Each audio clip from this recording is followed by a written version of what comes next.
Bonjour à tous. Pourquoi rebonjour? Parce que je viens de fermer la vidéo sans faire exprès au bout de 10 minutes de vidéo. Donc je recommence. Ce que je disais en weekly, on a un momentum fortement baissier. On a un live qui passe sous zéro. On a des arguments pour une baisse. On fera très attention quand le momentum weekly va venir toucher zéro, car il pourrait se retourner, on pourrait faire quelque chose comme ça là. Oui. Ok, donc attention. Quant au RSI, le RSI peut descendre. Je vous rappelle que ça c'est une vague 1 et que ça ici c'était également une vague 1 et que le RSI est revenu en zone de survente. Ce qu'il ne faut pas, c'est que le RSI vienne casser en weekly la zone de survente, les 30. Pourquoi? Parce que c'est le bottom de notre comment on dit, de notre RSI de notre début de vague. Pardon, j'ai arrivé à trouver les mots. Ok. Donc encore une fois, le marché ne suit pas les indicateurs suivent le marché. Ok.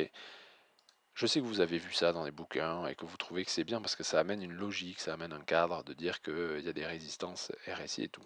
Ça marche sur les grosses UT, oui, mais est-ce que ça marche tout le temps? Non. Non, non, non, non. Et là, c'est pourquoi? Parce que c'est une bulle. C'est pour ça que ça a bien marché. Ok. Et c'est tout. Donc rappelez-vous, le RSI, il suit ce que fait le prix et absolument pas ce que l'inverse. D'accord? Donc il ne faut pas trader ou interpréter un indicateur avant d'interpréter le contexte dans lequel vous êtes. Et ça, c'est l'erreur que font beaucoup de monde. Vous allez voir partout, le RSI est survendu, ou le RSI a cassé 50, le stochastique est survendu, sans comprendre ce que c'est. On peut mettre le stochastique.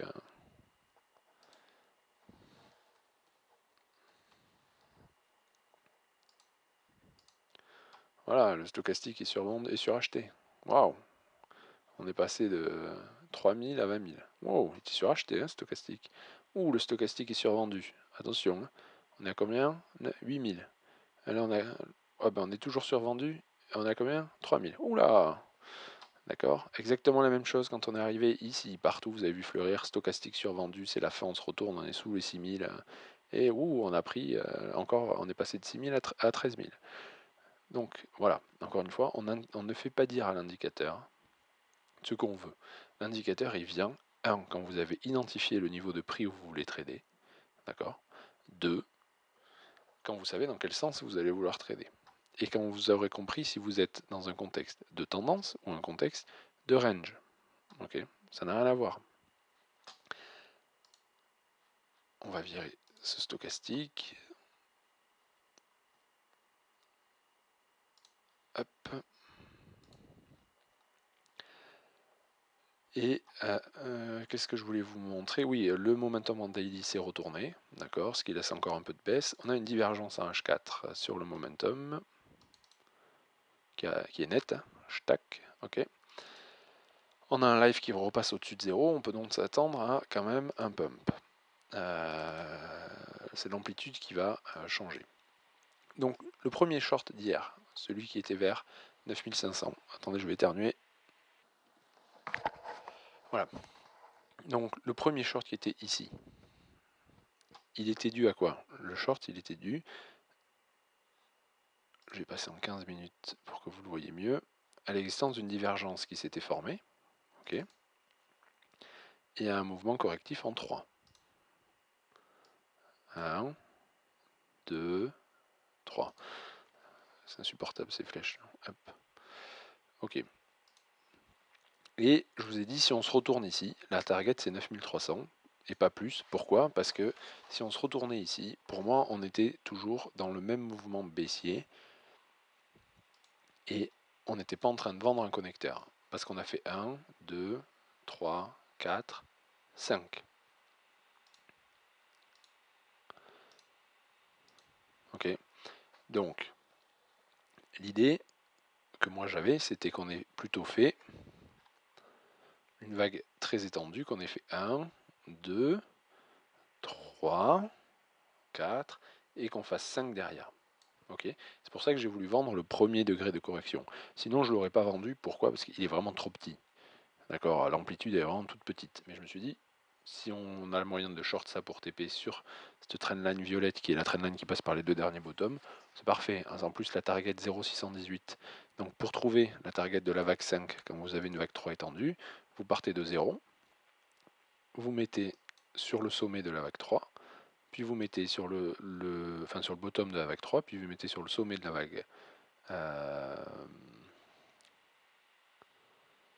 mince, comment dire, de la vague 4, d'accord, et puis ça vous donne une target à 0,618 qui faisait 9900, ok. Après, si on faisait l'inverse, comme ça, tac, la target de la vague 5, elle était ici. Ok, donc c'était tout à fait possible d'avoir déjà fini le mouvement. Mais bon, a posteriori, c'est facile de savoir que c'est fini. Dans le feu de l'action, on est bien obligé d'essayer, et c'est bien pour ça qu'on vend, on protège et on attend. Ok, de savoir si on a raison ou tort. Le tout, c'est que quand on est tort, ça ne nous coûte pas cher, et que quand on a raison, ça nous rapporte de l'argent. C'est aussi simple que ça, hein, le trading, dans l'idée. Donc on a vendu ce premier truc en 3. On voit qu'on a bien retracé, ok, ce qui a largement laissé le temps de ne absolument pas perdre d'argent sur ce trade. Et puis on est reparti à la hausse. D'accord. Et on est venu chercher cette zone ici, avec le signal de vente qui valait mieux prendre sur le 5 minutes parce qu'il était dans les bandes. Voilà. Hop, on vient chercher 100%, on a le signal de vente, il y avait une divergence sur le momentum en plus, tac, et une divergence sur le RSI en plus. Ok, donc il y avait tout pour vendre ce niveau-là. Mais maintenant, donc ça je le vire. Est-ce que je pense que ce mouvement baissier est fini? Bah bof, bof, bof. Pourquoi? Ce mouvement haussier, pardon. On a fait une vague qui est descendue en 5. Donc on a impulsé pour sortir. Pour moi, on a fait une vague A. Ok. Là, on cherche la vague B. Si je trace, ça peut être une vague 1. Hein, c'est pareil. A ou 1, c'est la même chose. C'est une impulsion. Mais c'est quasi impossible de savoir si on va faire 1, 2, 3, 4, 5 derrière, ou plutôt 1, 2, 3. Enfin, ABC, quoi. Donc, pour l'instant, je l'appelle A. Mais dans mon idée, ça ne change rien. Il n'y a que ceux qui n'ont pas compris. De toute façon, tous ceux qui viendront vous faire chier, parce que vous avez appelé, vous mettez pas 1 au lieu de A, blabla, blabla. C'est des gens qui n'ont pas compris comment trader avec les Wave. C'est des gens qui savent juste placer des comptes, mais qui ne savent pas s'en servir derrière. D'accord? Qui n'ont pas compris que c'est pas parce que on appelle ça 1 ou A qu'on va pouvoir trader B. D'accord? Là, on peut trader B parce qu'on a créé une séquence baissière depuis la cassure de 9700. Donc, et depuis la cassure de 9400 de W. La cassure de ça déclenche une séquence baissière, donc on peut vendre B. Si je trace les Fibos, on voit que 50% de Fibos, ça tombe pile sur ma résistance rouge que j'ai mis. La résistance rouge, c'est quoi? C'est très simple. C'est le dernier bottom ici, et c'est le bas de la single print qu'on a fait ici. Ça, vous savez, c'est les bougies imprimées en une seule... Enfin, c'est les grandes bandes imprimées qu'on est en une seule fois. D'accord? Il n'y a quasiment pas de mèche au-dessus, pas de mèche en dessous. Bon, là, c'est un peu exagéré, c'est pas vrai, mais c'est l'idée. Ok. D'ailleurs, on pourrait mettre un peu plus bas, comme ça. Et c'est des gaps de volume. Ça veut dire qu'on va devoir aller chercher, enfin on va devoir, il y a très probablement que le marché va chercher au moins à retoucher le bas du gap ou aller chercher le haut du gap. Donc on voit que 50% Fibo ça tombe pile dedans et que 38% Fibo ça tombe sur le bas. Qui sont deux pourcentages tout à fait acceptables comme étant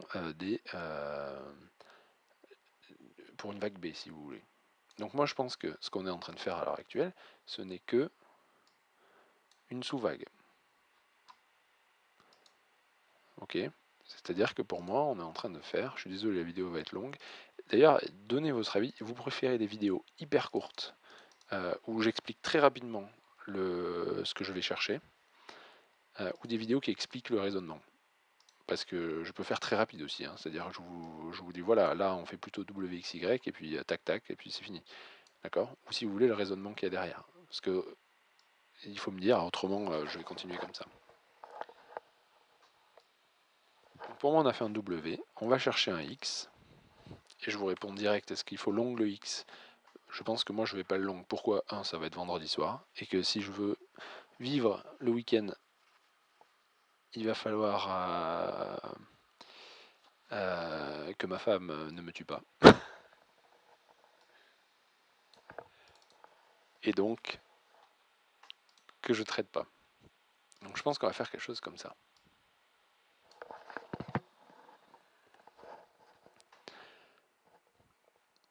Donc pourquoi? Parce que cette amplitude de retracement me semble un peu faible. Très bien. Alors, par exemple, on peut très bien imaginer ça, cette vague ici, on reporte en haut. Et oui, comme je ne sais plus qui a dit, c'est des vulgaires ABC. Ben oui, mais c'est comme ça que marche le marché, hein. Comme je vous dis, tous ceux qui cherchent des trucs compliqués, blablabla, bla, bla, ils n'ont pas compris. Cherchez pas de toute façon. Tous ceux qui vous montrent des comptes, blablabla, machin, ils les traitent pas. Parce que, j'en suis sûr et certain, c'est impossible d'être rentable en traitant un compte Elliott Wave seul. Il y a trop de possibilités. D'ailleurs, vous avez qu'à voir Phil X, il utilisait l'Elliott Wave pendant un grand moment, il a pris branlé sur branlé sur branlé sur branlé, et maintenant, il n'en parle plus, hein. Bon, maintenant, il fait même plus d'AT, vous allez me dire, mais... Donc, il y a bien une raison à ça, ça se traite pas comme ça, c'est pas comme une ligne chartiste, c'est pas parce que vous mettez WXY que ça s'achète, d'accord? Il faut des séquences, il vous faut quelque chose qui vous détermine la tendance. Ok, donc pour moi, on devrait faire ça, les rebondir, en plus c'est la médiane du range ici, et up jusqu'à cette zone-là. Par contre, alors, cette zone-là, moi je vais vouloir la vendre. On voit que si on vient jusqu'ici, à peu près, ben voilà, vous voyez, si on vient chercher cette zone-là, par exemple, vous voyez, 9800, ça nous amène là. Donc ça, c'est clairement une zone, dès qu'on aura trouvé ce point bas ici, c'est clairement une zone que moi je vais vouloir vendre. Alors par contre, si on, du coup ça va être pendant le week-end, donc probablement que je le ferai en ordre limite sans être devant les écrans. Le mieux c'est d'être devant et de prendre les signaux qui nous... Ça sera probablement du... Oula, le 1 heure c'est trop loin. Probablement du 15 minutes. On va venir dans cette zone-là. D'accord. Si on vient à déborder, alors là vous voyez il y a un autre volume, c'est intéressant. Si on vient à déborder ici, c'est très probable qu'on aille chercher le haut, hein. On peut échouer juste dessous, hein, c'est-à-dire on peut échouer à le combler, c'est-à-dire venir juste dessous. En plus on a deux nœuds de volume qui sont identifiés ici. Ça c'est tout à fait possible, hein. Mais en tout cas ça c'est deux zones claires de vente. Mais je ne les vends pas en limite comme ça, j'attends de voir la structure, d'accord, pour la vente. Ensuite pour la target, c'est assez facile. On prendra comme d'habitude, parce que c'est tout con, c'est des vulgaires ABC comme tu as dit. On prendra ça, qu'on reportera par exemple si on s'arrête ici, et on TP à 100%, et bien sûr on regarde avant, qu'il n'y ait pas dans un cycle supérieur un Fibo qui nous raccourcisse ou rallonge le truc. Ok. Et on voit que la target globale étant ici, c'est très probable qu'en fait on fasse 1, 2, 3, 4, 5. Mais ça on verra plus tard. Ok. Donc ça c'est le plan pour le Bitcoin, je pense que c'est clair. On va aller voir le TH parce que j'ai pas renoncé à tenter de le vendre, hein. C'est un peu la même chose. ETH, on a créé une séquence baissière à la cassure de W. La target est à 136. Target minimale, hein.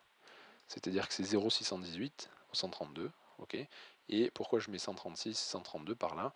Parce que c'est 100% d'extension du sous-W violet ici. Ok.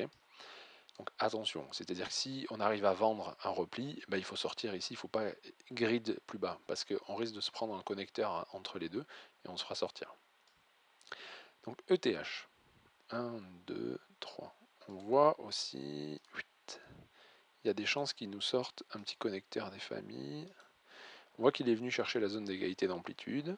Il y a des chances qu'il rebondisse, hein, quand même, hein. Il y a des chances qu'il rebondisse. Si on met des fibos depuis, on voit qu'on a 50% ici. Donc c'est probablement la même chose. Moi je pense que surtout ce qu'il va nous faire, c'est qu'il va venir chercher ce niveau ici, qui sera les 38% Fibo, qui est l'ancien support, hein. Et la même chose, c'est-à-dire que s'il nous offre un pullback en 3, le premier se vend en faisant attention, le deuxième qui vient chercher la zone se vend franchement. Vous voyez, il pourrait venir à 173, il va falloir essayer de vendre. Et après, voilà, ou en cave, vous avez gagné, ou ça stagne un peu, vous sécurisez, et on va revenir chercher cette zone ici. Ok, donc pareil, les deux niveaux de vente 173 ou 38% Fibo, cette zone ici. En attendant de voir le mouvement, hein. Si on fait ça, il ne faut pas vendre, hein. Si à partir d'ici on va là directement, il ne faut pas vendre. Il faut qu'il fasse ça, 1, 2, 3, correction, 1, 2, 3. Ça on vend. Mais à mon avis, on va pas bouger du week-end. C'est-à-dire, on va errer tout le week-end en faisant la correction en montant comme ça, puis on s'effondrera pépérousse lundi matin. Litecoin, il y a une très très belle divergence qui existe, donc c'est la même chose. On est descendu en 5. Les cryptos vont offrir un rebond. Ok. Et vous allez voir fleurir partout sur Internet. Ça, voilà, la trendline a tenu. On rebondit, la trendline a tenu, c'est sur boule. Encore une fois, ils ont peut-être raison, c'est pas le problème. Pour moi, on a déclenché une séquence baissière, je cherche donc des ventes. Mais on devrait avoir un rebond sur les cryptos possible là dans les jours qui viennent. Personnellement, moi je vendrai ce rebond. Dès que je vois des rebonds en 3, ça se vend. XRP c'est la même chose, c'est ce que je vous ai mis tout à l'heure. Hop. Donc lui il n'a toujours pas cassé son plus bas ici, hein, 0,22. Donc s'il fait un mouvement en 3 qui vient jusqu'ici, c'est la même chose. Je le vends. Et s'il retrace et qu'il remonte, je revendrai encore. D'accord. Tant qu'elles n'auront pas atteint leur zone, tant que Bitcoin ou les cryptos, les altcoins n'auront pas atteint leur zone de 100% d'extension, je les vends. Ok, on a déclenché une séquence baissière, maintenant il faut vendre. Et voilà, j'ai pas grand chose d'autre à dire. Le bat il fait un peu chier parce qu'il n'a pas cassé son plus bas. C'est-à-dire qu'il est juste venu, mais ça va faire la même chose, hein, probablement. Bon, celui-là on le laisse couler. Donc voilà, vous avez compris le principe. On devrait ré-up dans les heures qui viennent, voire les jours qui viennent. À mon avis, on va passer un week-end bien relou. Vous tracez les 100% d'extension comme d'habitude. Vous cherchez l'unité de temps où la bande grise se projette, si possible plate, important, enfin le plus plat possible, dans la zone. Okay, et vous vendez les signaux qui vont apparaître dedans. Et voilà, c'est tout. Bon week-end à tous.